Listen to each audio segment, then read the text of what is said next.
Amén, amén. Bueno, entonces, shalom, shalom para todos. Vamos hoy con el estudio del libro de Gilgalud o Apocalipsis. Es uno de los temas más complejos que nosotros podemos encontrar en las Escrituras. Y esperamos en el Eterno que Él nos guíe, porque definitivamente es un libro en el que vamos a necesitar, y es mi anhelo permanecer muy, muy fiel a la palabra. Vamos a ver algunas generalidades antes de empezar el libro en sí, porque tenemos que hacer una introducción muy importante en este momento.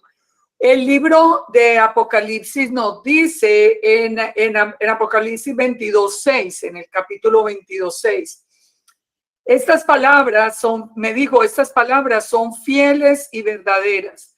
Y Yahweh, el Elohim de los espíritus de los profetas, ha enviado su ángel para mostrar a sus siervos las cosas que deben suceder pronto. He aquí, vengo pronto. Bendecido el que guarda las palabras de la profecía de este libro. Fíjense, quiero hacer mucho énfasis en esto. Guardar y conocer la profecía de Apocalipsis es una de las 7 bendiciones que hay en todo el libro de Apocalipsis.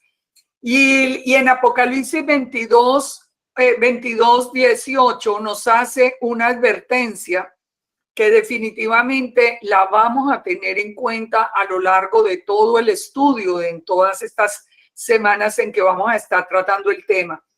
Dice: yo testifico a todo aquel que oye las palabras de la profecía de este libro, que si alguno le añadiere a estas cosas, el Eterno traerá sobre él las plagas que están escritas en este libro.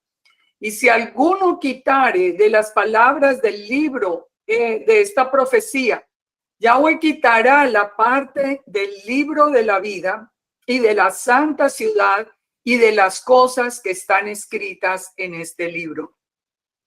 Quiero hacer mucho énfasis en esto. Perdón, yo voy a tener que mover la cámara un momento. Voy a tenerla que mover porque me queda aquí, para que me quede al frente la pantalla, porque es que la tengo como de lado. Discúlpenme esto acá. Quiero hacer énfasis en esto.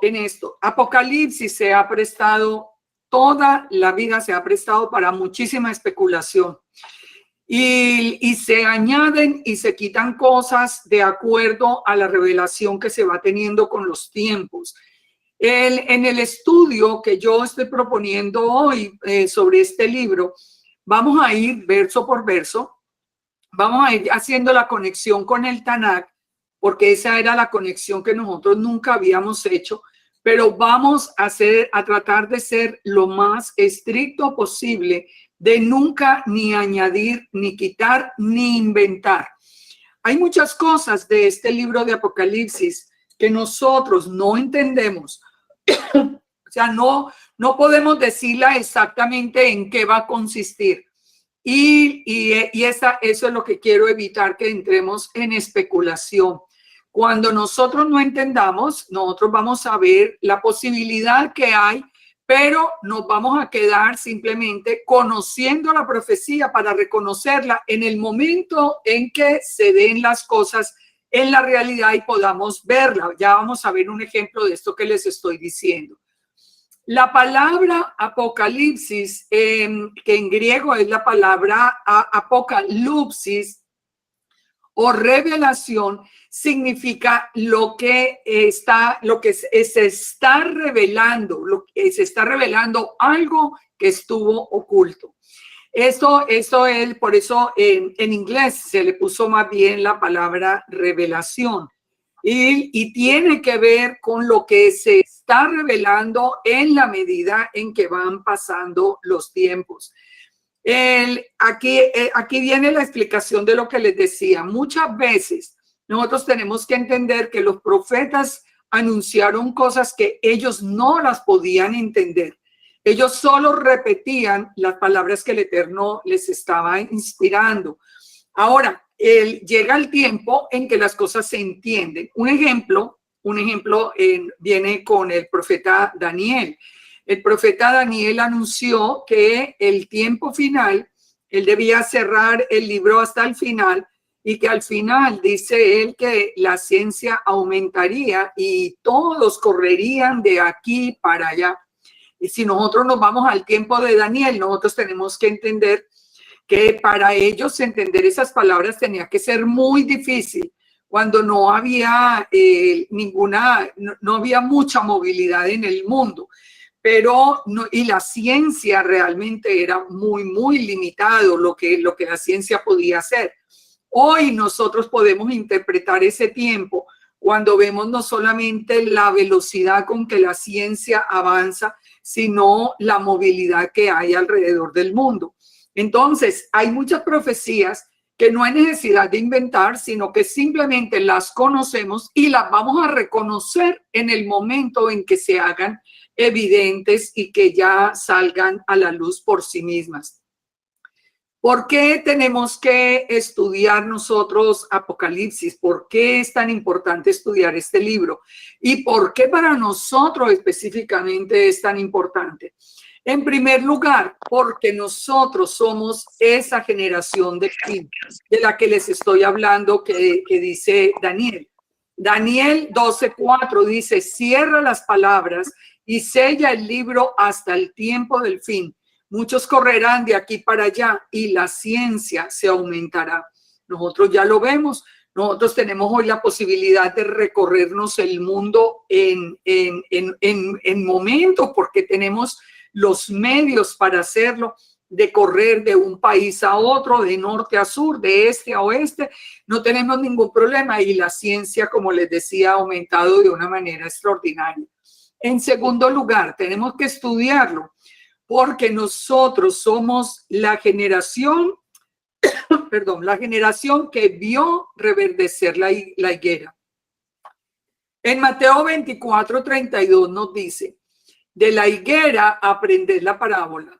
Cuando la rama está tierna y brotan las hojas, sabéis que el verano está cerca. Así también vosotros, cuando veáis todas estas cosas, conoced que está cerca a las puertas. De cierto os digo que no pasará esta generación hasta que todo acontezca. ¿Esto qué significa? Que la generación que vio florecer la higuera, esa generación no pasará sin que todas las cosas acontezcan. ¿Cuánto es una generación? Hay muchas opiniones acerca de lo que es una generación. Se contaban 50 años, se contaban 70 años. Yo creo que hoy podemos hablar tranquilamente porque más o menos se calcula una generación por el promedio de vida de las personas. Hoy vemos tantas personas cumpliendo entre los 90 y los 100 años, inclusive unos añitos más de los 100, que digamos que extendiéndolo mucho, nosotros pudiéramos hablar de que una generación, si fueran 100 años como un promedio, que sería pues algo digamos, un poquito con la tendencia exagerada. Nosotros de todas maneras sabemos, a partir del tiempo en que reverdeció la higuera, que reverdeció, sabemos, alrededor desde el final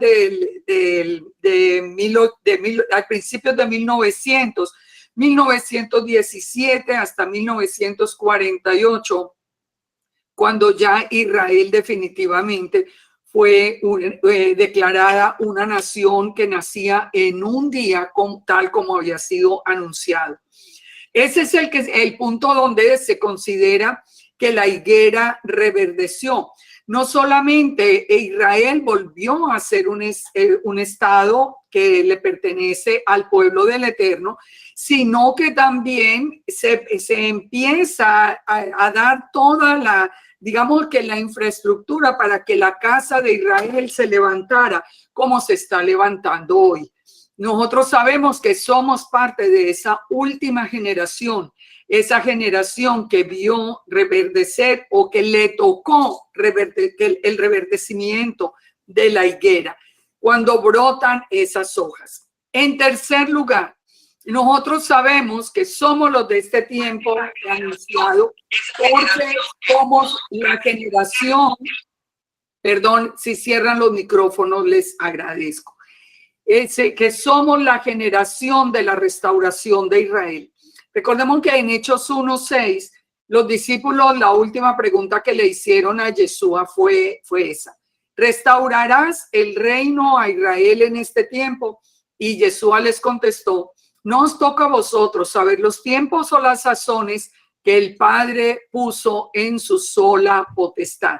¿Cuál era la pregunta? ¿Si restauraría a Israel en ese tiempo? La pregunta no era si el mundo entero iba a ser salvado, si el mundo entero iba a ser restaurado, sino Israel. Recordemos que todo el plan del Eterno, desde Génesis hasta Apocalipsis, se basa en un pueblo que él ha elegido como su pueblo, sal y luz a las naciones, en pueblo en el que se pueden injertar todas las naciones, todo el que tome la decisión de creer en el Elohim de Israel, pero el plan se centra en Israel y no en el mundo. Cuando el Eterno dice: de tal manera amó Dios al mundo que envió a su Hijo, está diciendo es que a través del Hijo cualquier persona del mundo puede entrar a ser parte del pueblo de Israel. Recordemos, no hay un pacto con el mundo, no hay un pacto con los gentiles. Los pactos, y en especial el nuevo pacto, que es el que nos corresponde, es el pacto que está restaurado por Yeshua con la casa de Judá y la casa de Israel. Así que nosotros, que somos esa casa de Israel que está de regreso, somos esa última generación que venía a la restauración de Israel en este tiempo. En cuarto lugar, somos la generación que está viendo el nuevo orden mundial. El nuevo orden mundial, sí, definitivamente es uno de los puntos claves del tiempo final. Ustedes habrán visto, lo están viendo allí en la pantalla, lo están viendo, un momento, no sé por qué aquí no se ha movido. Lo están viendo en la pantalla que hay como una calcomanía que se ha vuelto muy popular dentro de la gente, que se llama Coexist. Coexist es todas las religiones unidas. La nueva religión mundial es uno de los parámetros que nosotros tenemos que tener muy en cuenta para saber si realmente estamos en los tiempos finales o no. Tenía planeado el Papa ahora para el 14 de mayo, la reunión de todas las religiones para empezar o para proseguir, porque ya se empezó el proceso, para reunir a todas las religiones en una sola. Esa coexistencia aparentemente es muy positiva. A cualquiera se le puede vender la idea de que, bueno, todos en paz, nadie va a estar dividido por razón de su fe o de su creencia, todos aquí unidos, y le parece a uno que todos aquí felices y dichosos. Pues eso es un mito que precisamente parte de lo que está siendo utilizado por el enemigo para engañar, como dice la palabra, de ser posible aún a los escogidos. Recordemos que el plan del Eterno es muy claro. De todas las naciones, él aparta a su pueblo Israel. y lo aparta con una constitución propia que es la Torá, y lo aparta para que sea sal y luz a las naciones. El Eterno nunca habló de que todas las religiones vinieran juntas. Eso viene más bien de la historia de Babel. La historia de Babel, cuando toda la humanidad aquí, ellos tratan de unirse para enfrentarse al Eterno.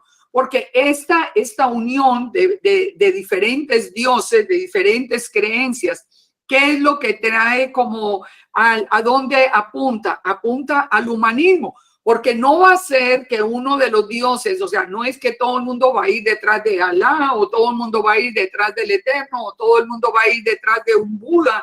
No, es más bien humanismo, es poner al hombre como centro y todas las personas unirse alrededor de una sola directriz. Eso es contrario eso es contrario al plan del Eterno, y no, definitivamente conocer el plan del Eterno es lo que a nosotros nos guarda de caer en esa trampa, porque como les digo, esa trampa aparentemente es muy atractiva y pareciera que trae una palabra implícita que es paz, y recordemos que el Eterno nos advirtió que habría una falsa paz en el final. Este nuevo orden mundial ya nosotros lo estamos escuchando a nivel de gobierno, no lo estamos escuchando a nivel de simplemente digamos, de especulación de la gente. Lo estamos viendo ya en líderes como es el Papa, por ejemplo, como es ya presidentes y líderes mundiales que están hablando de un solo gobierno mundial o de una sola religión mundial. Eso es parte del final. También, en quinto lugar, es muy importante estudiarlo porque nosotros somos la generación de Ezequiel 37. Ezequiel 37 son huesos secos que vienen a la vida, donde el espíritu sopla y los huesos se empiezan a levantar hasta formar un gran ejército, donde la casa de Judá y la casa de Israel van a ser unidas en un solo palo en la mano del Eterno. Eso es una generación que nunca antes se había dado. Hay una enseñanza que no es correcta, y es muy fácil saber que no es correcta, que dice que Ezequiel 37 se cumplió después de Babilonia, cuando regresó a la casa de Judá a otra vez a Jerusalén, y que vinieron todos los de las tribus del norte, todos los que quisieron reunirse y que ya se habían reunido en el tiempo de Yeshua. Es muy fácil saber que esa enseñanza es falsa, porque si ustedes leen del versículo 15 en adelante, cuando los dos palos sean reunidos en uno solo, cuando las dos casas se reúnan en la mano del Eterno, no habrá más pecado, no habrá más idolatría, Israel será una sola nación en la tierra y vendrá el Mesías.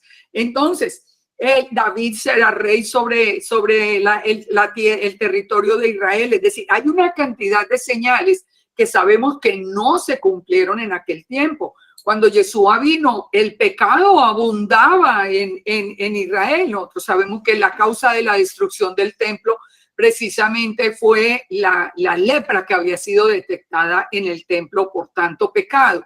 Ni el sacerdocio era correcto, ni lo que se hacía en el templo era correcto. Así que nosotros sabemos que esa generación de Ezequiel 37 no es posible que se hubiera dado en aquel tiempo, porque hoy hay pecado, hoy hay dos casas, hoy no ha venido el Mesías. Así que si ustedes leen todo el capítulo se pueden dar cuenta. Pero en cambio nosotros sí somos la primera generación, digamos, que se está levantando ya entendiendo la identidad de Israel y estamos regresando a la Torá.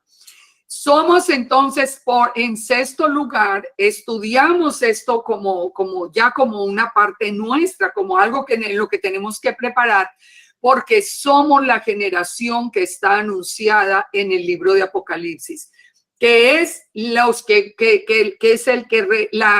ese remanente que tiene las dos condiciones: guarda la Torá y tiene la fe y el testimonio de Yeshua.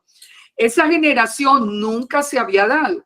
Judá guardaba la Torá, pero no tenía Yeshua. El cristianismo tenía a Yeshua, pero no guardaba la Torá.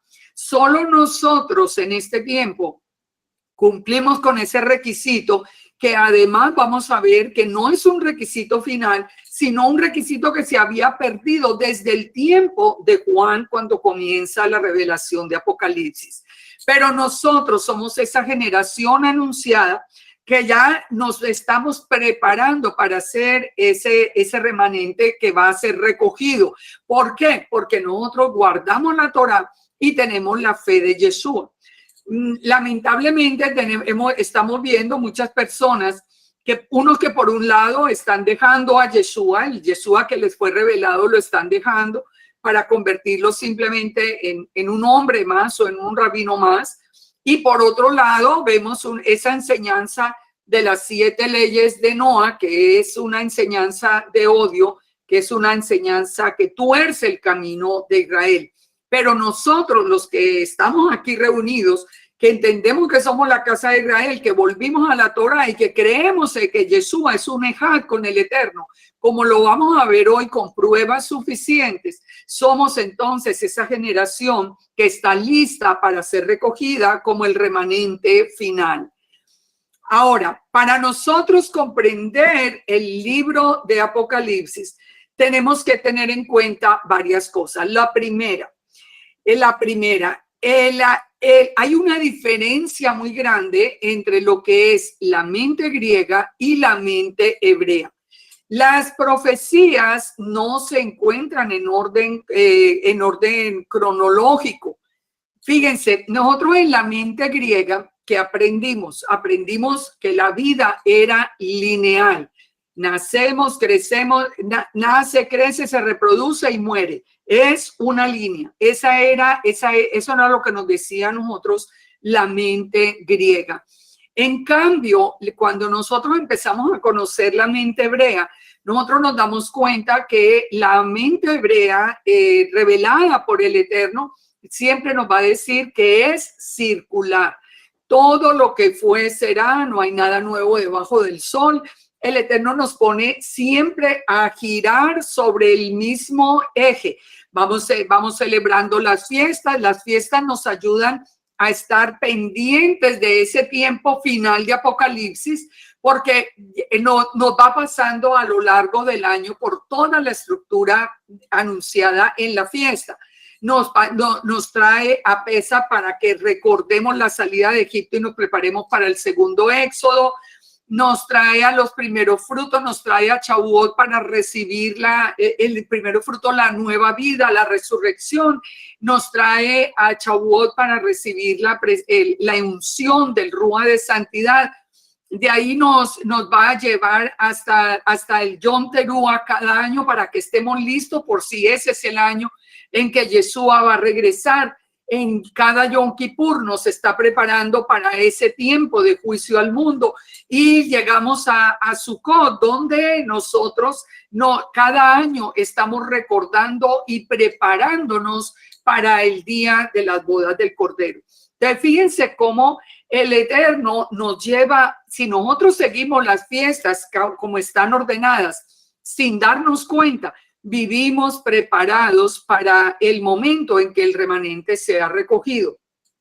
Las fiestas entonces nos ayudan en esa mente hebrea que es circular. Las fiestas nos ayudan a permanecer en obediencia de acuerdo a cada una de las estaciones del año. Existe también una diferencia en el lenguaje hebreo que difiere del lenguaje griego y que nos permite entender cosas que nosotros no entendíamos.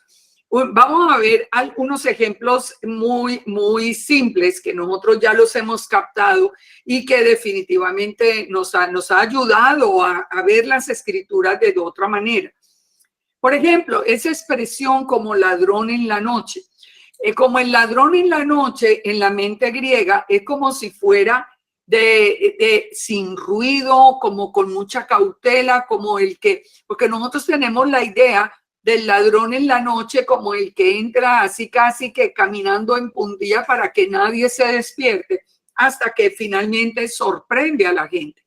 Pero en la mente hebrea, la expresión del ladrón en la noche es todo lo contrario. Es el intruso, el ruido sorpresivo, lo que viene. ¿Cómo lo sabemos que es así? Lo entendemos, digamos, bueno, lo sabemos porque así es en el lenguaje hebreo, pero lo entendemos cuando nos dice en la parábola, por ejemplo, de las vírgenes que prudentes y las insensatas, que las prudentes, aunque durmieron, dice, cuando escucharon el estruendo, sabían que había llegado el novio. O sea, primero estaban en la mente circular, estaban celebrando la fiesta, estaban en el día de Yom Teruah. Ellos estaban pendientes porque en ese Yom Teruah podía llegar el novio. Digamos que en un año no llegó, pues el próximo año nos volvemos a preparar. Esas prudentes estaban allí y aunque se durmieron, porque acuérdense que nos anuncia la venida a la medianoche, pero aunque se durmieron, cuando oyeron el estruendo sabían de qué se trataba.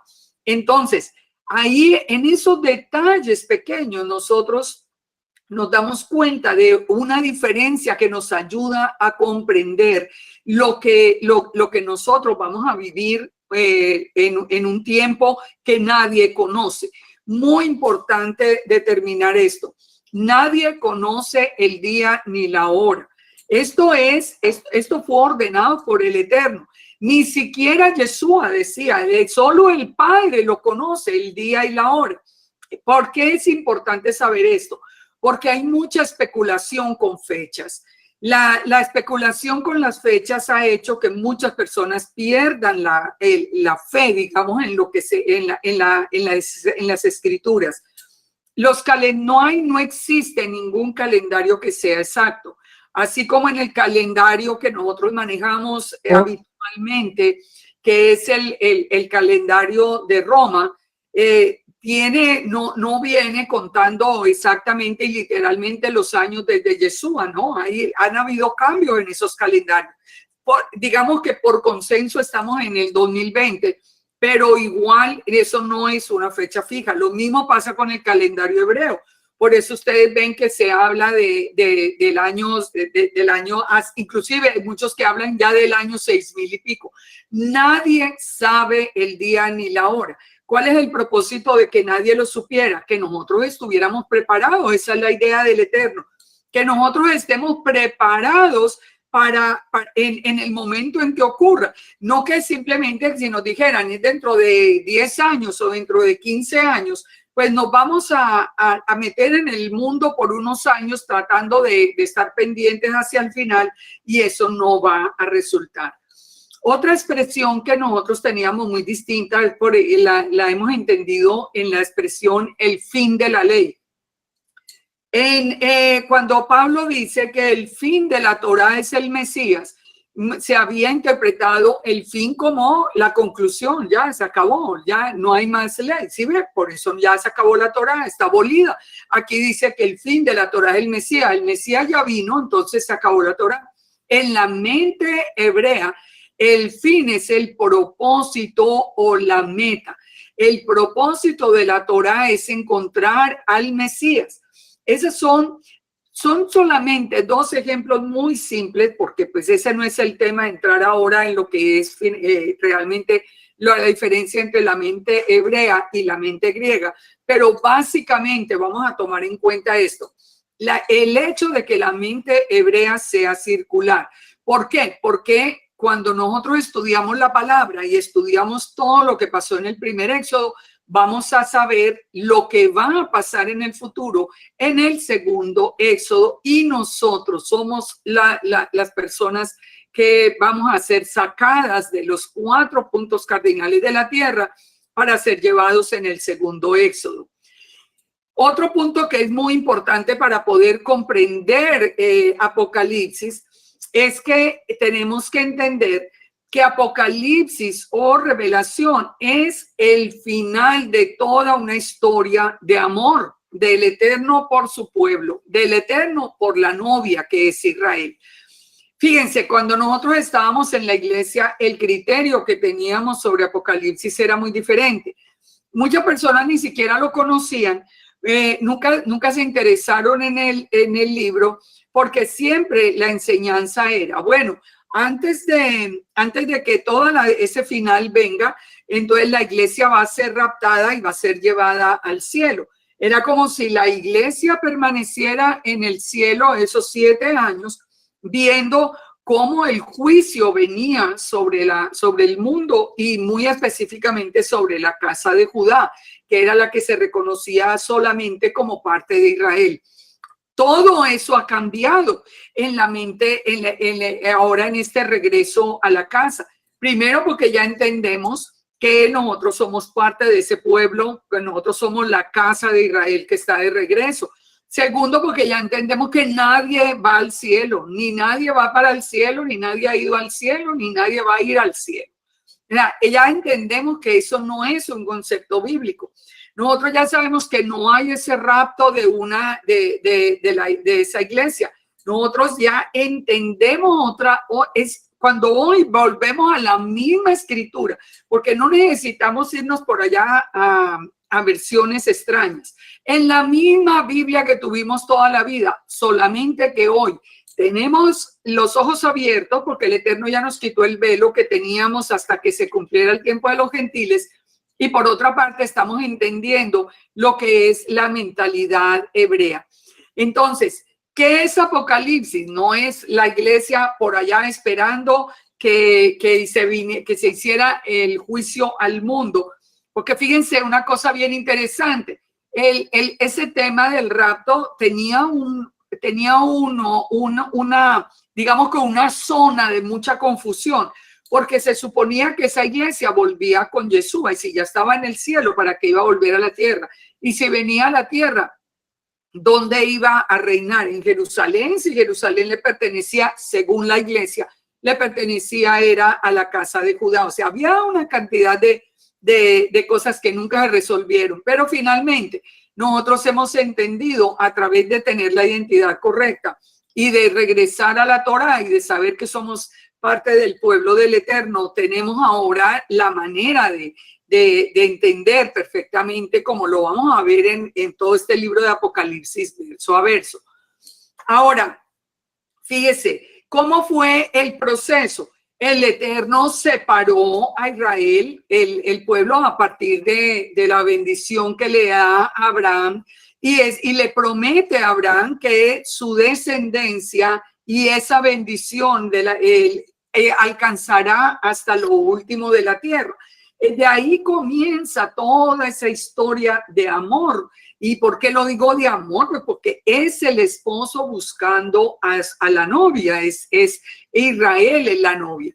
Entonces ya vimos todo el proceso, el pueblo de Israel realmente crece como pueblo, entra como una familia a Egipto, de Egipto sale como un pueblo. Después de 400 años viene al Sinaí. En el Sinaí le es dada la ketubá de las bodas o el compromiso matrimonial. Ahora, la novia que había jurado ser obediente a lo que estuviera determinado en la ketubá, finalmente comete adulterio espiritual. Sabemos por toda la historia, por el becerro de oro. Y finalmente siguen la historia de Israel, ese primer pacto se rompe, lo rompe la novia por su pecado, pero el Eterno vuelve a tener misericordia. El Eterno entonces divide a Israel en las dos casas, una permanece con el Padre, la otra se va al mundo, se vuelve gentil, pero lleva el ADN de Abraham, Isaac y Jacob hasta lo último de la tierra, por todas partes. Después viene Yeshua viene a buscar la casa de Israel que ya está desaparecida, paga el precio de esa novia que fornicó, le permite a esa novia, siendo nueva criatura, volver al pueblo de Israel. Así que él mismo paga. La paga del pecado es muerte. Él muere por la novia, él muere por la casa de Israel. Él paga el precio del pecado. Ahora la casa de Israel, convertida en una nueva criatura, puede volver a ser parte del pueblo. El Eterno silba desde los cielos, todos los que recibieron ese llamado de Yeshua se van a poner en pie al final de los tiempos. Toda la casa de Israel regresa en obediencia a la Torá o a la ketubá de bodas. Fíjense, es toda una historia. Entonces ahora estamos regresando a la ketubá de las bodas. ¿Qué hace el Eterno en Apocalipsis? En Apocalipsis prueba la fidelidad de esa novia de nuevo. Le da la elección de seguirlo a él o seguir al mundo. Saca 144,000 israelitas, 12,000 de cada tribu, para anunciarle al mundo por última vez la voluntad del Eterno. Entonces, todos esos israelitas, esos 144,000 que van, hacen que despierte el resto de la novia que aún no ha entendido. Esa novia es pasada por las aguas amargas otra vez. Ya sabemos que siempre la novia tiene que pasar por las aguas amargas. Esto lo vamos a ver más adelante, ahora en Revelación o en Apocalipsis. Y al final, ¿qué hace Yeshua? Yeshua envía a los ángeles, separa la novia. La novia es el remanente que cumple con las dos condiciones, que tiene la fe de Yeshua y guarda la Torá, y juzga al mundo, lleva a la novia al desierto. La novia se va a preparar otra vez como en el primer éxodo, y finalmente, ¿qué viene? El Mesías regresa, las bodas del Cordero. Después de los 1000 años de reinar sobre el mundo, viene la nueva Jerusalén del cielo a la tierra, y la historia de amor allí dura para siempre. Ya vamos para siempre en la presencia del Eterno. Ese es un resumen así a la carrera de toda la escritura, y nos resume a Apocalipsis como esa última prueba.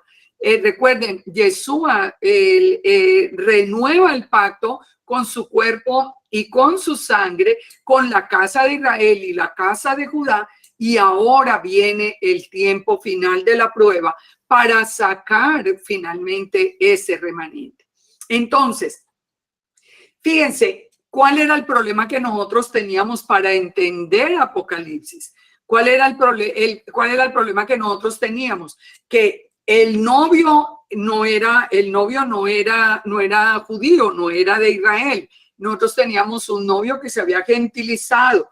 La novia ni conocía la Torá ni le interesaba, porque ya supuestamente estaba abolida. Así que nosotros estábamos tratando de entender un libro eminentemente de Israel, con 144,000, inclusive 12,000 de cada tribu, que ni entendíamos de dónde salían. Y queríamos entenderlo con un novio gentil, con una novia pagana que no guardaba la Torá, que comía inmundo, que no conocía las fiestas, que no conocía el regreso, que no conocía nada. Y teníamos al final, ¿qué? Una boda griega. Así era como nosotros veíamos a Apocalipsis. Hoy nosotros sabemos quién es el novio, quién es la novia, cuál es la ketubá de las bodas y cómo es una boda hebrea. Con todo esto en mente, ustedes van a ver cómo se ve de distinto el libro de Apocalipsis, porque es que definitivamente es un libro con una riqueza especial. Nosotros, para poder entender el lenguaje de Apocalipsis, tenemos que tener en cuenta por lo menos 3 factores. Uno, ¿qué es la menorá? ¿Cómo es la menorá? Lo segundo, ¿cómo son los pactos del Eterno? ¿Cómo es la boda hebrea? ¿Cómo son todos los pactos? ¿Y quién es la novia? ¿Quién es la novia del Cordero? Porque de eso se trata al final. ¿Y qué es la ketubá de las bodas? En la menorá, ¿por qué tenemos que saber qué es la menorá? Tenemos que entender esa distribución de los 7 brazos, porque como ustedes van a ver de aquí en adelante, todo lo que estudiemos va a tener como esa misma plantilla. Eso, la estructura de la menorá, nosotros la encontramos desde el principio. desde la misma creación, que empezamos por los 7 días de la semana que representan los 7 brazos, por las 7 fiestas, por todo lo vamos a ver. Ahora en el libro de Apocalipsis vamos a ver las 7 copas, todo lo vamos a ver por los mismos 7, porque desde el principio vamos a ver las 7 menorot. Entonces, cuando nosotros tenemos en mente la menorá, nosotros vamos a entender más fácil el proceso. Nosotros antes ni lo conocíamos, o lo único que conocíamos era la Hanukkah. Fíjense una cosa que es muy interesante. Aún en Israel es difícil conseguir una menorá. En la mayoría de las partes se consigue una Hanukkah. Es mucho más popular, digamos, la Hanukkah que la menorá. Y eso ha hecho que la gente se confunda entre lo que es una Hanukkah y lo que es una menorá. Uno lo ve en cada una de cada año cuando viene la fiesta. Cuando viene Hanukkah, todo el mundo está, sobre todo la gente más nueva está desconcertada porque no saben, pero esa porque tiene 9 y porque hay una de 7, porque definitivamente todo este tiempo final, toda esa cizaña sembrada alrededor de todo esto que nos impedía vernos como parte del pueblo, ver la Torá. Sí, que se puso a jugar con eso. De que un cuarto de meditación tiene ella. Por favor, Dulce María, cierre el micrófono. Gracias. Entonces, cuando nosotros entendemos la estructura de la menorá, la estructura nos permite a nosotros avanzar mucho más fácil. Si nosotros vemos, por ejemplo, en este mismo capítulo 1, en el verso 12-13, que vamos a ver 7 menorot, 7 candeleros de oro. Nosotros simplemente nos imaginábamos como 7 luces allí, son 7 menorot. Todo esto vamos a empezar a entenderlo y ustedes van a ver cómo se entiende mucho más fácil todo.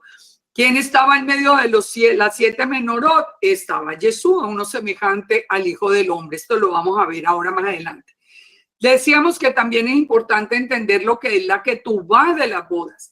El concepto de la ketubá es muy importante porque la ketubá, la Torá es la ketubá de las bodas, es el requisito para ser la novia. Entonces, si la Torá estuviera abolida, pues entonces no existe ketubá de bodas, no existen condiciones para la novia para que pueda ser la esposa del Cordero. Una ketubá, normalmente una ketubá hebrea, se presenta, en la ketubá se presenta la historia familiar, la historia del novio, la historia de la novia, el árbol genealógico de la novia, el árbol genealógico del novio, de cómo se conocieron, las anécdotas, las responsabilidades de cada uno antes y después del matrimonio. Eso es lo que nosotros conocemos como la Biblia. Nosotros en la Biblia sabemos que la historia del novio, la historia de la novia, las anécdotas, todo lo que el Eterno pide de la novia y lo que el Eterno ofrece a la novia por la bendición. Cada ketubá hebrea tiene 7 sellos y 7 firmas. Son 2 de los padres, uno del novio, una de la novia, uno del escriba y 2 testigos. Todo esto tiene que ver con lo que vamos a ver de aquí en adelante. Por eso yo quiero que empecemos por entender esos puntos para que cuando entremos ya en materia nosotros podamos manejarnos, digamos, de una manera más cómoda, entendiendo. En la escritura en general, Génesis, ¿qué es? La historia del novio y de la novia. Cómo fue formada la novia, etcétera, el novio de eterno, etcétera. El Éxodo, ¿qué es? La historia de la novia, la formación del pueblo de Israel, la salida. En Levítico, la historia de la familia, todos los levitas, todos los sacerdotes, la estructura que tiene ese pueblo de la novia. En Números, todo el noviazgo en el desierto, digamos que las anécdotas de la novia en el desierto. Y en Deuteronomio, que nos hace un resumen de todas las responsabilidades de la novia y todas las promesas del novio. Así que cuando nosotros entramos en este estudio, entendiendo esto, como les digo, todo va a tener más sentido. Otro punto que nos hace ver Apocalipsis diferente a como lo veíamos en la iglesia es que Apocalipsis tiene 404 versos y 278 referencias al Tanakh. El Tanakh, recuerden, la Torah y los profetas. Pero como nosotros, si lo leíamos o lo estudiábamos pensando que eso era para el pueblo judío. No lo leíamos como nuestro. Entonces, ¿qué pasa? Que nunca hacíamos la conexión entre Apocalipsis y los libros del Tanakh. Hoy vamos a ver algo diferente porque ya nosotros sabemos que es un solo libro donde está la voluntad del Eterno revelada desde principio a fin. Amós 3:7 nos dice algo que es muy importante. El Eterno no hará nada sin que se lo revele a sus siervos los profetas. Nada va a ocurrir en el mundo sin que nosotros lo sepamos. ¿Por qué? Porque es una promesa del Eterno. El Eterno nunca va a hacer un juicio sin avisarlo. Por ejemplo, sabemos en el tiempo de Noé obedeció a las instrucciones. ¿Y qué pasó? Pues que pudo salir adelante del juicio que vino al mundo. Miren la diferencia con Lot. Lot fue salvado por amor a Abraham, fue salvado de la destrucción de Sodoma y Gomorra, pero la respuesta de Lot y de la familia fue más bien de resistencia y se perdió la familia y ya sabemos la consecuencia. Esto lo puse ¿por qué? Porque yo quiero que reflexionemos en que en la medida en que nosotros aprendamos las instrucciones para este tiempo final, nosotros vamos a poder no solamente estar más seguros y más tranquilos, sino que vamos a tener la seguridad de salir adelante, porque no va a ser en las fuerzas nuestras, sino en la protección del Eterno. Hay algunos errores que son comunes al estudiar Apocalipsis y es pensar que todo lo de Apocalipsis es alegórico. No, es que todo hay que interpretarlo, no. También pensar que todo es literal. Ni todo es literal, ni todo es alegórico. Pensar que todo es pasado o pensar que todo es futuro o ignorar los diferentes niveles de interpretación en la mentalidad hebrea. Nosotros tenemos que saber que ni vamos a encontrar una secuencia lineal como ya vimos, que no tenemos, ya el pensamiento griego no tiene nada que ver allí, sino el pensamiento hebreo. No vamos a ver una secuencia lineal, sino que vamos a ver la estructura, cómo se va a poner cuando ya entremos a estudiar capítulo por capítulo, pero vamos a encontrar cosas literales y vamos a encontrar cosas alegóricas. Vamos a encontrar puntos del pasado unidos con puntos del futuro y unidos con un tiempo, digamos, intermedio. O sea, esto así tenemos que tener la mente abierta. El mismo libro no se puede clasificar como un libro ni del pasado, ni del futuro, ni de nada, sino que vamos a ver parte por parte. ¿Cuáles son esos niveles de interpretación? Ya los conocemos, el Pechat, que es literalmente lo que nos dice la palabra, el Remés, que es a lo que el texto alude, que vamos a verlo en muchos capítulos, el Drash, que es como ya una explicación más elaborada, que viene ya como hablando más a nivel de general, más de parábola, y el nivel Sod, que es el nivel secreto. Todo esto lo vamos a ver a lo largo del estudio. El libro de Apocalipsis, entonces, es un manual de instrucción. Es un manual de preparación mental, psicológica y espiritual. No es para aterrorizar, todo lo contrario. Es para nosotros saber qué hacer. Es para nosotros saber dónde ubicarnos. Para nosotros saber diferenciar las señales de los tiempos y saber cómo ponernos bajo la protección del Eterno. Esto es lo que vamos a ver de aquí en adelante, es un manual de instrucciones.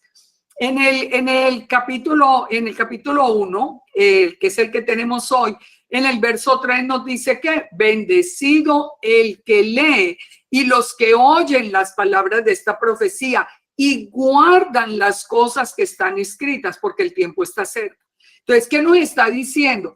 Que si nosotros le ponemos atención al libro, pero como manual de instrucción, entonces, ¿qué va a pasar? Nosotros vamos a saber en todo momento qué hacer. Nada nos va a tomar por sorpresa. Inclusive ustedes se van a dar cuenta que más adelante podemos establecer puntos en los que ya sí podemos empezar a contar días, a contar literalmente días uno detrás del otro hasta que ocurra lo siguiente, pero nosotros lo podemos anticipar, pero todo esto lo vamos a ir aprendiendo.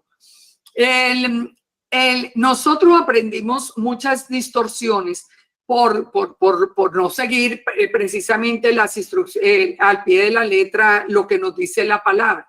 Un ejemplo, segunda de Tesalonicenses 2, que nos dice que la venida de Yeshua no puede ocurrir sin que antes venga la apostasía y se manifieste el hombre de pecado. O sea, ustedes recuerdan en la iglesia, en la mayoría por lo menos, porque yo sé que había, bueno, todo esto de las tres puntos de referencia diferentes para lo que era, se consideraba el rapto, etcétera, pero yo no voy a entrar en el tema.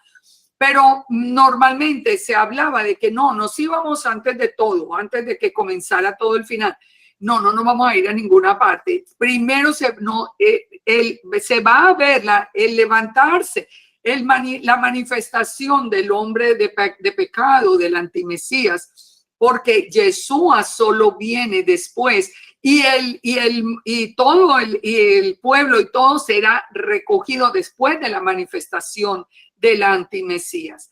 Así que nosotros, siguiendo las instrucciones, ahora, como les digo, es como nosotros podemos estar mucho más seguros en este tiempo que va a ser, por lógica, de muchísima atención y de mucho temor. El libro está basado, como les dije, en las 7 menorot. Entonces, teniendo todo esto en cuenta, miremos por lo menos el principio de este capítulo 1. Ya teniendo en cuenta todo esto, ¿qué nos dice? La revelación de Yeshua que el Eterno le dio para manifestar a sus siervos las cosas que deben suceder pronto y las declaró enviándola por medio de su ángel a su siervo Juan. Aquí ya vimos varias cosas. El Eterno le revela a Yeshua. Yeshua le revela a Juan. Juan nos revela a nosotros. ¿Qué vimos en Amós 3:7? Que el Eterno no va a hacer nada sin revelarlo a los profetas. ¿Por qué dice que lo va a revelar pronto? ¿Por qué dice pronto? Si eso fue revelado hace más de 2000 años. Porque pronto se refiere a que una vez que comiencen los eventos que vamos a aprender, ya de ahí al final todo va a suceder a una velocidad impresionante. Nosotros podemos saber que los últimos tiempos comenzaron en el tiempo de Yeshua, porque él vino a reunir a la casa de Israel y a sellar el nuevo pacto. Así que ese es el tiempo del fin. El mismo Pablo lo decía. Pablo habló inclusive de antimesías. Entonces, el tiempo del fin es desde el tiempo de Yeshua. Lo que está diciendo pronto, y eso no es pronto, pues como para uno pensar, lo que está diciendo pronto es una vez que empiecen a darse las señales más claves, como por ejemplo la aparición de los 2 testigos en Jerusalén, todas las cosas, o el ataque a Israel, todas las cosas de ahí en adelante se van a dar rapidísimo, se van a dar en una secuencia que es muy, muy, muy rápida. ¿Por qué? Porque el mismo Eterno hizo una promesa en Mateo 24:22 que dice que si aquellos días finales no fueran acortados, nadie sería salvo, mas por causa de los escogidos, los días serán acortados. Entonces, todo viene, digamos, como preparándose, pero una vez que comiencen los eventos, van a transcurrir a muchísima velocidad y en muy poco tiempo va a terminar. Los días van a pasar tan rápido, el tiempo va a pasar tan rápido por amor a los escogidos, para que todos nosotros tengamos la oportunidad de salir adelante y ser parte de ese remanente. Dice en el verso 2, a Juan, dice que le ha dado testimonio de la palabra de Dios y del testimonio de Yeshua y de todas las cosas que ha visto. Fíjense, nunca, yo aseguro, yo no sé cuántas personas hay conectadas, pero yo aseguro que nunca cuando estuvimos en la iglesia habíamos entendido lo que dice este verso 2. Dice que, que se lo reveló a su siervo Juan, que ha dado testimonio de qué, de la palabra y el testimonio de Yeshua. Que dijimos que ahora es que entendemos que somos la generación que guarda la Torá y tiene el testimonio de Yeshua. ¿Por qué le fue revelado el Apocalipsis a Juan? Porque Juan guardaba la Torá y tenía el testimonio de Yeshua. Era el apóstol amado. Así que fíjense cómo nosotros ya empezamos a ver elementos que nunca habíamos visto y sigamos para que miren esto. Ese requisito de tener la Torá y el testimonio de Yeshua es absolutamente necesario para ser guardado en el tiempo final. Miren, ustedes se dan cuenta por la enseñanza mía o por los posts que yo pongo día tras día, que yo insisto en Yeshua, insisto en que no lo dejen, no crean eso de que Yeshua es un hombre cualquiera, no le den la espalda a Yeshua, eso de que es un mensajero cualquiera, nada. Tenemos que entender quién es Yeshua. ¿Por qué insisto tanto? Porque el ser guardado en la tribulación depende de eso, de tener el testimonio de Yeshua y de guardar la Torá. El que guarda la Torá y no tiene la fe de Yeshua está por su propia cuenta. En el cristianismo, el que tiene la fe de Yeshua pero no guarda la Torá va a estar por su propia cuenta. Solamente el Eterno va a tener el control del pueblo que guarda la Torá y tiene el testimonio de Yeshua. ¿Dónde lo encontramos? En Apocalipsis 12:17, en Apocalipsis 14:12, donde nos dice que los santos son los que guardan la Torá y tienen la fe de Yeshua. Entonces volvamos al verso 3 de Apocalipsis. Bendecido el que lee y los que oyen las profecías, las palabras de esta profecía y guardan las cosas que están escritas, porque el tiempo está cerca. Ya lo explicamos. Después viene entonces en el 1:4, nos va a anunciar, porque eso lo vamos a ver la próxima semana, el mensaje a las 7 iglesias, el mensaje a las 7 quejilot. ¿Por qué no? ¿Qué significan esas 7 iglesias? Eso vamos a verlo ya en el capítulo siguiente, pero leámoslo por lo menos lo que dice ahora. Juan a las 7 iglesias que están en Asia. Gracia y paz a vosotros, del que es, el que era y el que ha de venir, y de los 7 espíritus que están delante del trono. Esas 7 iglesias que representa el número 7, sabemos que es el número de plenitud, las quejilot. Es como una representación de todas las quejilot en el mundo, pero lo que vamos a ver en el próximo capítulo es muy interesante porque vamos a ver cómo la historia misma de la iglesia se va pasando a través del orden que llevan las 7 quejilot de Apocalipsis. Pero no me voy a adelantar porque tenemos en este momento cosas muy interesantes que ver. Ese va a ser el tema de la próxima semana. ¿Quién es el que está dando el mensaje a Juan? Dice, el que es, el que era y el que ha de venir, y los 7 espíritus que están delante de su trono. Y de Yeshua, el testigo fiel, el primogénito de los muertos y el soberano de los reyes de la tierra, al que nos amó y nos lavó de nuestros pecados con su sangre y nos hizo reyes y sacerdotes para el Eterno, su Padre. Y a él sea gloria e imperio por los siglos de los siglos. Amén. Miremos un poquito esto. Gracia y paz a vosotros. ¿Quién es el que era, el que es y el que ha de venir? Nosotros sabemos que es Yahweh, es el Eterno, es Yud-Heh-Vav-Heh, es el que era, es y el que ha de venir. ¿Cuáles son esos 7 espíritus delante del trono? Bueno, nosotros sabemos, por ejemplo, a través de Isaías 11:2, que Yeshua porta los 7 espíritus del Eterno. Reposará sobre él el espíritu de Yahweh, espíritu de sabiduría, de inteligencia, de consejo, de poder, espíritu de conocimiento y de temor de Yahweh. Los 7, recuerden la menorá, siempre la base de la menorá. Entonces, pudiéramos pensar, esos son los 7 espíritus del Eterno, los que están también en Yeshua, que están allá en el trono. Recordemos que el Eterno es espíritu. El eterno es espíritu, el Eterno es luz. Ahora, esos 7 espíritus reposaron sobre Yeshua, ya que empezamos a ver la confirmación de que Yeshua es un ejad con el Eterno, porque el Eterno puso los 7, su espíritu completo, la plenitud de su espíritu en Yeshua. No lo hubiera puesto en un hombre cualquiera, no lo hubiera puesto en un mensajero cualquiera. Lo puso en su palabra que iba a enviar. Ahora, hay otra respuesta que ustedes la encuentran mucho, sobre todo en la tradición judía, que de todas maneras la propongo pues para que lo sepamos.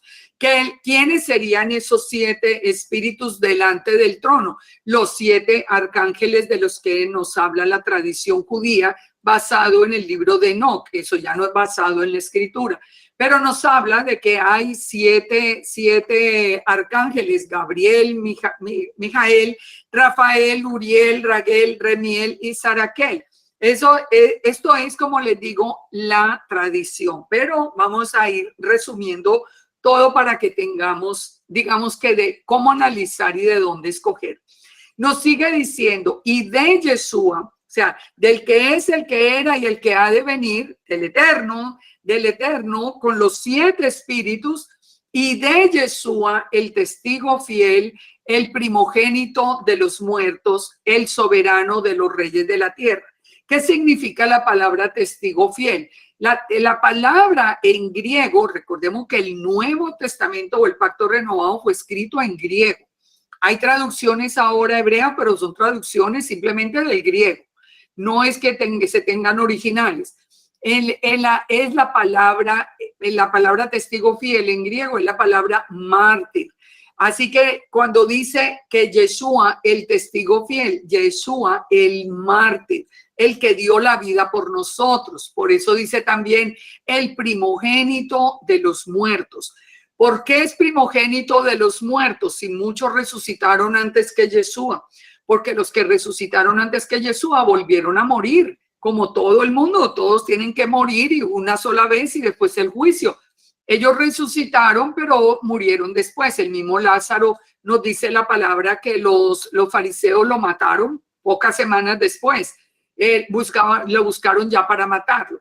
Ahora, Yeshua murió, resucitó y vive para siempre. Él es el primogénito de los muertos. Dice, yo soy la resurrección y la vida. El que cree en mí, aunque esté muerto, vivirá. Es el soberano de los reyes de la tierra. ¿Yeshua es el soberano de los reyes de la tierra hoy? No, de ninguna manera. Eso va a ser al final. Al final, nosotros a veces hablamos pues muy emocionados de hoy, pero no, nosotros, los reyes de la tierra no lo tienen a él por rey. Ahora, en su venida, él sí va a ser el soberano de los reyes de la tierra. ¿Dónde lo encontramos? Apocalipsis 17:14. Pelearán contra el Cordero los vencerá, porque él es Señor de señores y Rey de reyes. Él va a ser el Rey de reyes, también en Apocalipsis 19:16. Él es el Rey de reyes. Nos sigue también identificando a Yeshua este capítulo, diciendo que fue el que nos amó y el que nos lavó de nuestros pecados con su sangre. ¿Por qué? ¿Por cuál pecado murió Yeshua? Por el pecado que había cometido Israel, abandonando la identidad, abandonando la Torá, él fornicando con dioses paganos. Él murió por ese pecado que era un pecado de muerte. ¿Qué pasó después de ese pecado? Él nos vuelve a traer al pueblo que en Éxodo 19 fue en palabras del Eterno, fue mencionado como el pueblo de reyes y sacerdotes para Elohim. Entonces, él muere nosotros podemos volver al pueblo y ya como parte del pueblo, por eso dice que nos hizo reyes y sacerdotes para Elohim, su Padre. Esto lo logró como devolviéndonos la identidad israelita, porque Éxodo 19 dice que solo el pueblo de Israel es el que es el pueblo de reyes y sacerdotes. Ustedes lo pueden leer desde Éxodo 19:5. ¿Cuál es la condición para hacerlo?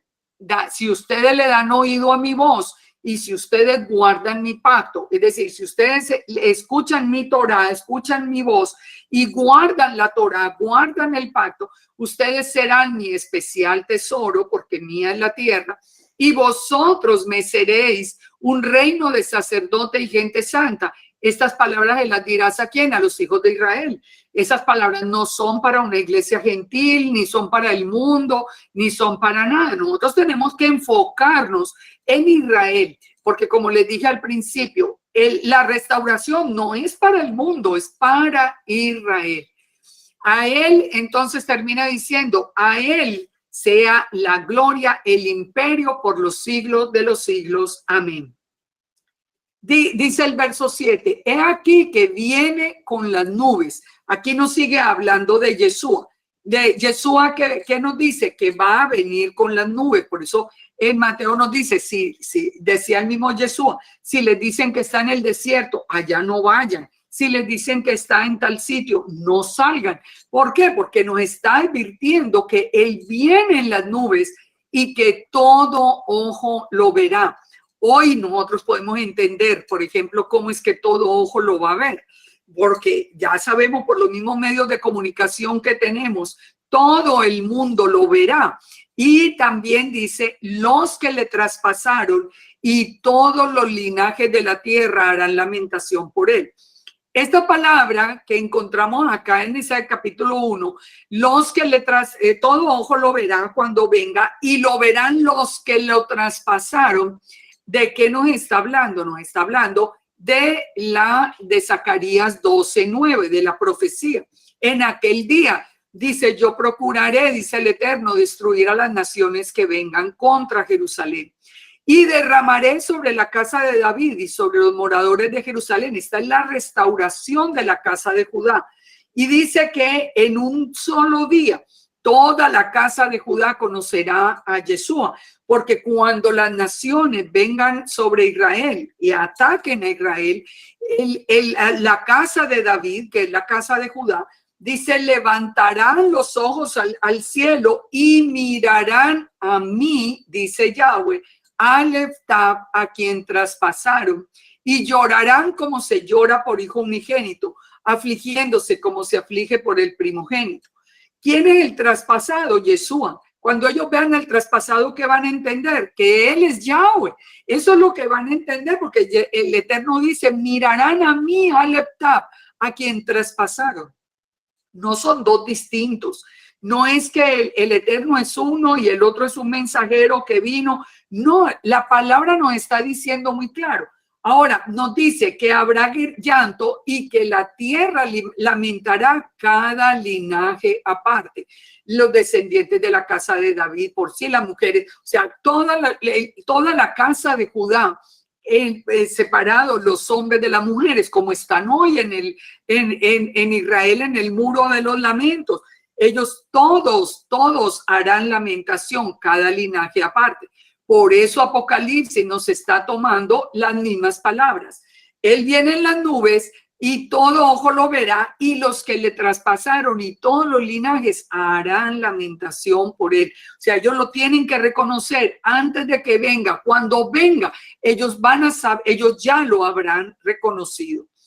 Entonces, en Zacarías 13, por ejemplo, después de ya ellos reconocer los que dice que habrá un manantial abierto para la casa de David, que se quitarán las imágenes, o sea, viene la restauración de la casa de Judá.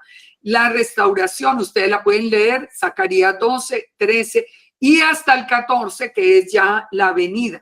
Por eso sabemos que primero ellos van a ver al que traspasaron, van a llorar y lamentarse, y viene entonces el Mesías. Vamos al versículo 8. Yo soy el Aleph Taf, el alfa y la omega, en griego, pero el Aleph Taf, el principio y el fin, dice el Señor. En la escritura dice en griego el Kyrios, el Señor, el que es, el que era y el que ha de venir, el Todopoderoso. Aquí, como de quién está hablando del Eterno. Está hablando de el Todopoderoso, ¿cómo lo podemos llamar en hebreo? El Elión o el Shaddai, el Todopoderoso. En Génesis 17, por ejemplo, él se presenta como el Todopoderoso y se presenta como el Shaddai y se presenta delante de Abraham. Muy interesante, porque aunque está diciendo, y aquí nosotros lo enfocamos directamente en el Padre, cuando se presentó en Génesis 17 delante de Abraham y se identificó como el Shaddai, era una imagen visible de Elohim. Por lo tanto, ¿quién era? Yeshua. Entonces, ¿estamos hablando del Eterno o estamos hablando de Yeshua? Es que son un ejad, son el mismo. En el versículo 9, miren lo que sigue diciendo. Yo, Juan, vuestro hermano y copartícipe en la tribulación, en el reino y en la paciencia de Yeshua, estaba en la isla llamada Patmos por causa de la palabra de Dios y del testimonio de Yeshua. De nuevo, habíamos visto en el verso 2, otra vez tenemos la misma confirmación. ¿Por causa de qué estaba Juan preso? Por causa de la Torá, de la palabra y del testimonio de Yeshua. Fíjense, todo lo que fue será, no hay nada nuevo debajo del sol. El remanente final guarda la Torá y tiene la fe de Yeshua. Recuerden, Yeshua sin Torá no va y Torá sin Yeshua tampoco. Las dos cosas tienen que ir unidas. Verso 10. Yo estaba en el Espíritu en el día del Señor y oí detrás de mí una gran voz como de trompeta que dijo, yo soy el Aleph Taf, el primero y el último. Aquí, ¿quién está hablando? Porque fíjense, en el primero de atrás, en 1.8 dijo, yo soy el Aleph Taf, yo soy el Todopoderoso. Pareciera hablar del Eterno, pero fíjense, aquí en el 1.10 vuelve a decir lo mismo. Yo soy el Aleph Taf, el primero y el último. Cuando nosotros entramos más adelante ya por Apocalipsis 21.6, ¿qué nos encontramos? Que nos está haciendo la advertencia de que el Aleph Taf también es Yeshua. Me dijo, hecho está, yo soy Aleph Taf, el principio y el fin. Al que tuviera sed le daré gratuitamente de la fuente del agua de vida. ¿Quién es el dador de la fuente de agua de vida? Yeshua. Apocalipsis 22, he aquí vengo pronto, mi galardón conmigo para recompensar a cada uno según su obra. Yo soy el Aleph Taf. ¿Y quién es el que está hablando? Está hablando el ángel de Yahweh, está hablando Yeshua. Entonces, ¿quién es ese Aleph Taf? ¿Quién es ese que se identifica como el Todopoderoso? Como el Shaddai. El Shaddai es una imagen visible, el Todopoderoso es el Eterno. Son uno. No hay duda, no hay duda. Cuando entendemos eso, todas las cosas tienen sentido. Verso 12. Me volví para ver la voz del que hablaba conmigo y vuelto vi 7 menorot, las siete candeleros de oro. Y en medio de los 7 candeleros estaba uno semejante al Hijo del Hombre. Aquí, ¿de quién nos está hablando? Lógicamente de Yeshua, ¿Por qué lo llama el Hijo del Hombre? Porque así lo llamó Daniel cuando recibió delante del Eterno toda autoridad en los cielos y en la tierra. Aquí nos dice que Juan vio al Hijo del Hombre vestido de una ropa que llegaba hasta los pies y ceñido por el pecho con un cinto de oro. Entonces, vamos a ver esta revelación que tiene Juan. En medio de las 7 menorot, el Hijo de Hombre y vestido con una ropa y ceñido con un cinto de oro. Entonces, bueno, ya vimos, Yeshua es el Aleph Tav, el Eterno es el Aleph Tav. Ahora, fíjense, si nosotros nos vamos hasta la misma creación, nosotros entendemos algo muy importante con el Aleph Tav. Nosotros entendemos cuando vemos la primera afirmación de Bereshit, cuando nos dice Bereshit bara Elohim Aleph Tav hashamayim be Aleph Tav haaretz. Esto que se ha traducido como et, que al final le cuenta no se pronuncia, es Aleph Tav. Ustedes lo pueden ver ahí mismo y lo pueden ver en el hebreo muy claro. ¿Quién es Aleph Tav cielos? ¿Quién es Aleph Tav tierra? El primer verso nos habla de Aleph Tav cielos y Aleph Tav tierra. En el principio, Elohim creó Aleph Tav y nos habla de Aleph Tav cielos, Aleph Tav tierra, haciendo una referencia lógicamente al Eterno y a Yeshua, que son uno solo. Ya vimos que no aparece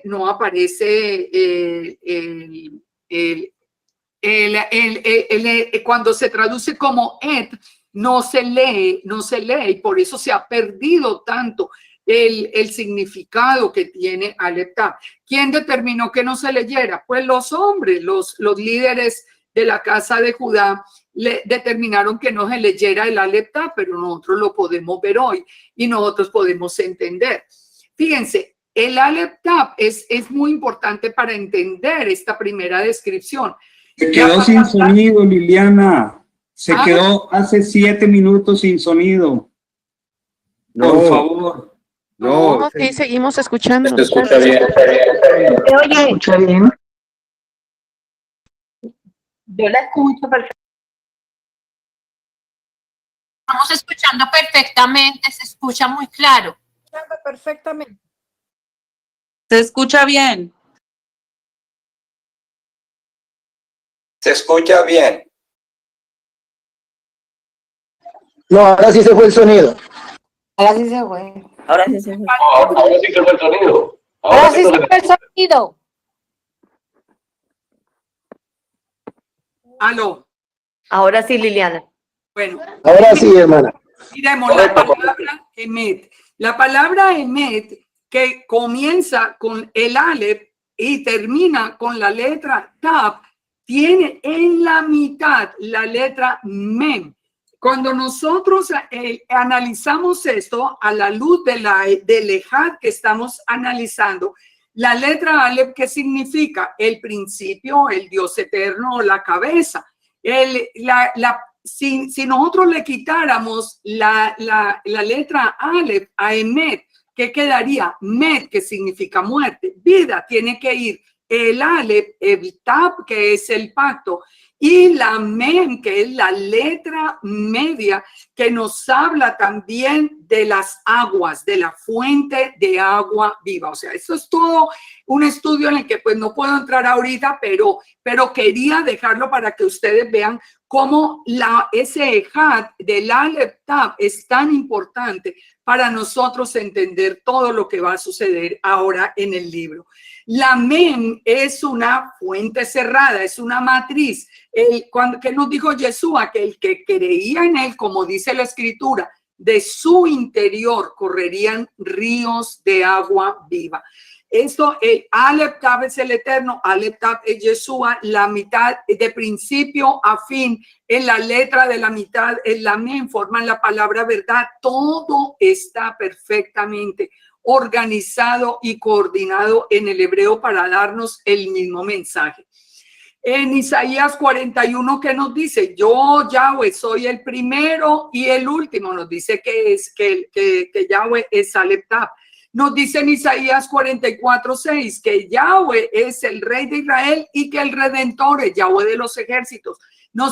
Que son quién? Ellos son uno solo, pero son el Aleph y el Tav.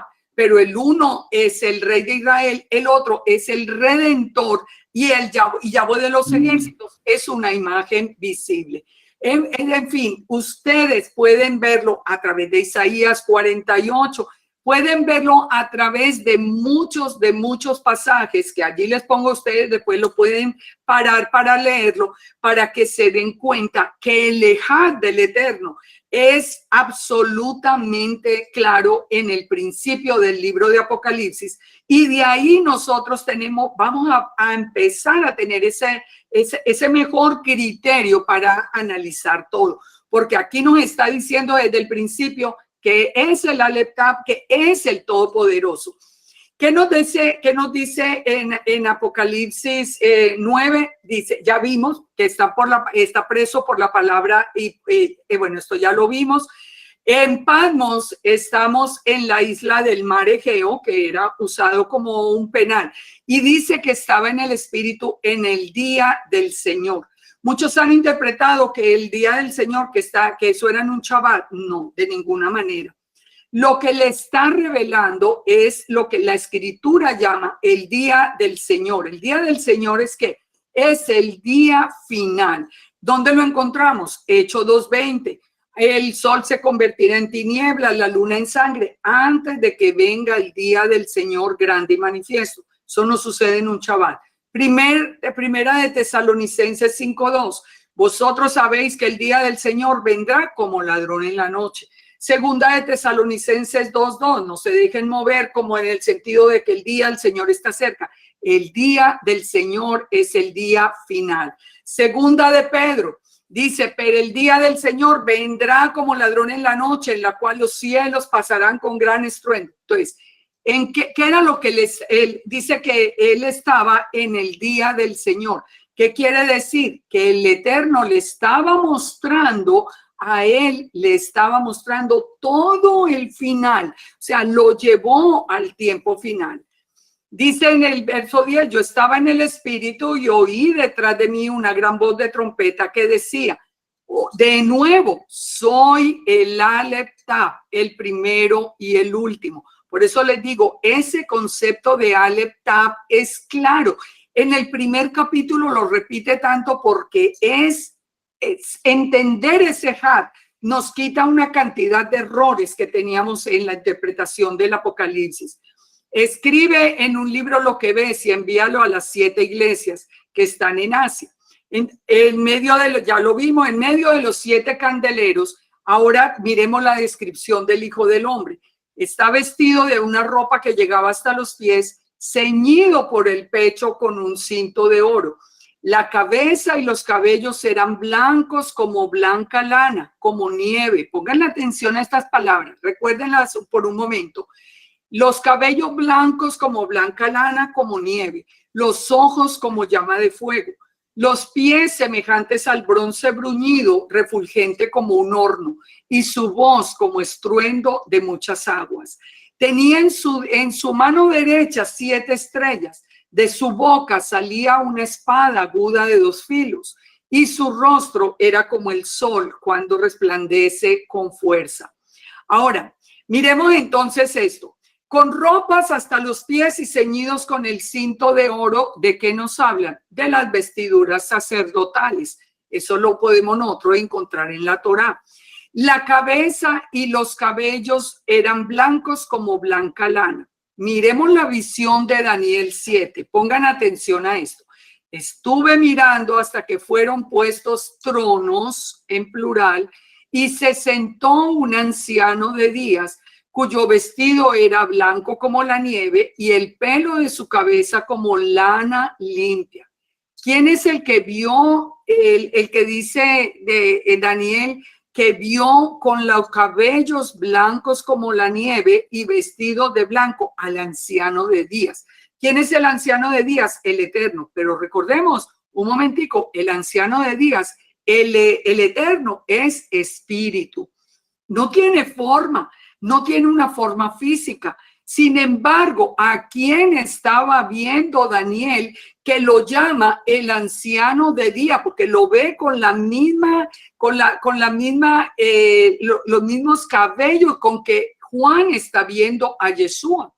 Y entonces dice, y su trono como llama de fuego y las ruedas del mismo fuego ardiente. Aquí volvemos a ver el Ejad, aquí volvemos a ver, porque ahora le traen la palabra, está el Eterno. Recuerden, Yeshua es una imagen visible del Eterno que es invisible. El Eterno es invisible porque es espíritu. Cuando Daniel lo ve la imagen visible es Yeshua, pero al mismo tiempo lo identifica como el Padre, porque vienen con el Hijo del Hombre, ya con esa figura corporal, con la que va a venir a la tierra con todo el poder en los cielos y en la tierra. O sea, es un Ejad completo, no es una confusión, es un Ejad. Cuando tenemos en la mente el Ejad, es perfecto. Ahora, dice que sus ojos en la visión de Juan es como llamas de fuego. ¿Qué significa el fuego? Es la sabiduría, el conocimiento perfecto. ¿Por qué? Porque Deuteronomio nos dice que Yahweh es fuego consumidor. Él es un Dios celoso. Nuestra fe tiene que ser sometida a la prueba del oro, que se prueba ¿con qué? Con fuego. O sea, el Eterno probándonos a nosotros a través de los ojos, porque Él puede ver hasta lo profundo de nuestra existencia. Recuerden que nada le es oculto. Los pies como bronce bruñido. ¿Qué significa que los pies de Yeshua se vieran en esa descripción de Juan, en esa descripción celestial de Yeshua como bronce bruñido? El bronce bruñido es tan apreciado como el oro, nos dice Esdras 8:27. En Daniel 10:6 nos da la misma descripción. Su cuerpo era como de berilo, su rostro parecía un relámpago, sus ojos como antorcha de fuego, los brazos y los pies como del color de bronce bruñido, y el sonido de sus palabras como el estruendo de una multitud. El mismo que vio Juan es el mismo que vio Daniel, y es el mismo también que vio Ezequiel. El bronce bruñido, ¿de qué nos habla? De algo que no cambia, de algo inmutable. Él y su palabra son los mismos ayer, hoy y para siempre. Recordemos que no hay ningún cambio. Él es inmutable. En Ezequiel 1:24, también el profeta Ezequiel lo vio de la misma manera que lo vio Juan. Lo llamó como la gloria de Yahweh. Yeshua confirmó ser la gloria de Yahweh. Sí, él dijo, Padre, yo te doy gracias por la gloria que tuve contigo antes de que el mundo fuera. Él mismo reconoció ser eterno y ser la gloria de Yahweh. ¿Cómo lo vio el profeta Ezequiel? Dice, oía el ruido de sus alas como un ruido de nube, como la voz del Shaddai, la voz del Todopoderoso. Y nos dice también que tenía una apariencia humana. Entonces, está el Eterno es uno, no hay dos seres divinos, no hay sino uno, pero hay una imagen visible que es también Aleptab, que es también el que tiene esa apariencia humana. El Salmo 29 que nos dice que la voz de Yahweh sobre muchas aguas, truena el Dios de gloria, Yahweh sobre las muchas aguas. Siempre se oye como una voz que se escucha sobre muchas aguas, sobre muchas aguas. ¿Quiénes son identificados con las muchas aguas? Los muchos pueblos, la voz del Eterno. Tenía en su diestra 7 estrellas, ¿qué significa? La autoridad sobre todos los ángeles. Recordemos que hay millones de ángeles, eso lo vamos a ver. Tiene millones de ángeles, pero tiene toda la autoridad Yeshua tiene toda la autoridad sobre todos los ángeles. El misterio de las 7 estrellas que has visto, dice en el verso 20, en mi diestra, y de los 7 candeleros de oro. Las 7 estrellas son los ángeles de las 7 iglesias y las 7 menorot son las 7 iglesias. De su boca salía una espada aguda de 2 filos. ¿Qué era lo que salía de la boca de Yeshua? La palabra. En Hebreos 4:12 nos dice que la palabra de Elohim es viva, eficaz y más cortante que toda espada de 2 filos, que penetra hasta partir el alma, el espíritu, las coyunturas, los tuétanos y discierne los pensamientos y las intenciones del corazón. En el Salmo 19:7, que nos dice que la Torá de Yahweh es la que convierte el alma. O sea, por eso es espada de 2 filos. Que dice que el rostro era como el sol cuando resplandece con fuerza. Malaquías 4:2 dice: a todos los que teméis mi nombre nacerá el sol de justicia. Malaquías llama a Yeshua el sol de justicia. Y dice, y en sus tzitziot, porque aquí dice en sus alas, pero en la palabra los tzitziot, traerá salvación. Y vosotros saldréis y saltaréis como becerros en la manada. Entonces termina ya Juan diciendo: cuando le vi, caí como muerto a sus pies, y él puso su diestra sobre mí diciendo: no temas. De nuevo, ¿qué le está diciendo? Yo soy el Aleph Taf. Por eso les digo, el capítulo 1 de Apocalipsis, sin entender el Aleph Taf, que el Yahweh es Aleph Taf, que Yeshua es Aleph Taf, que los dos son uno, es imposible de entender. Yo soy el Aleph Taf. Y ahora miren lo que nos va a decir para confirmar que es Yeshua. El que vivo y estuve muerto. El que vivo y estuve muerto. ¿El Eterno puede morir? No, el Eterno es espíritu.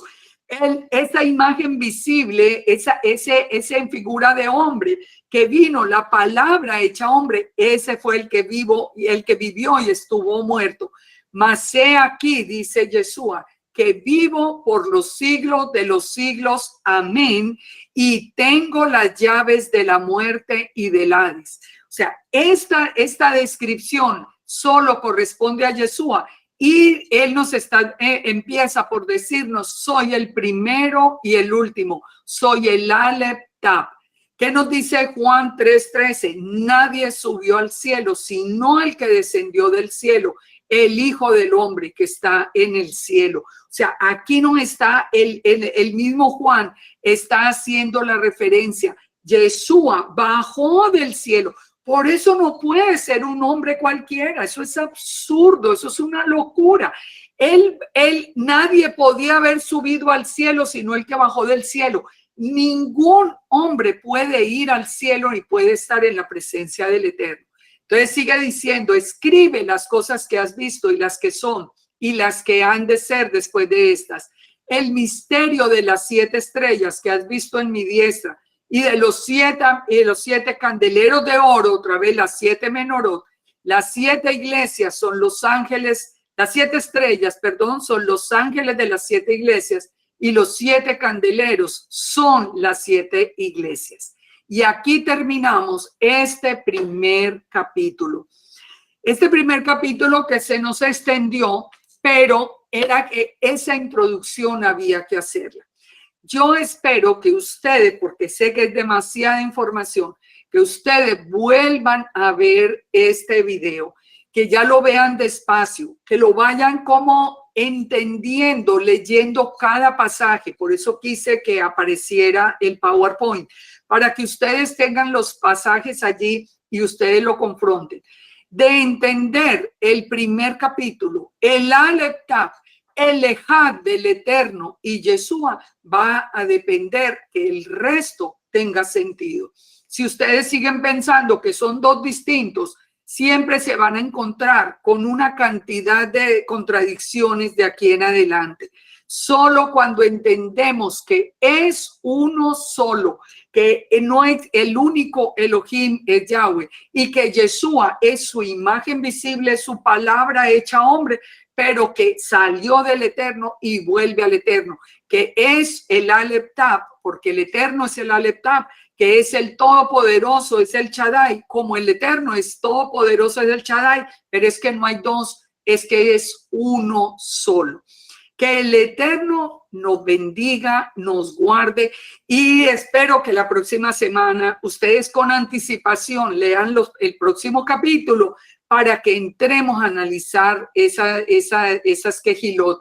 El mensaje va a ser contundente. Y recordemos por último, Apocalipsis son las instrucciones del fin. Primera instrucción de hoy, entender el Ejad, entender quién es Aleph Tav, entender quién es el Eterno, que hay uno solo, no hay dos, no hay tres. Que el Eterno los bendiga, nos guarde. Feliz noche para todos y los espero el próximo lunes para que continuemos con el estudio de Apocalipsis. Shalom para todos. Shalom, shalom. Shalom.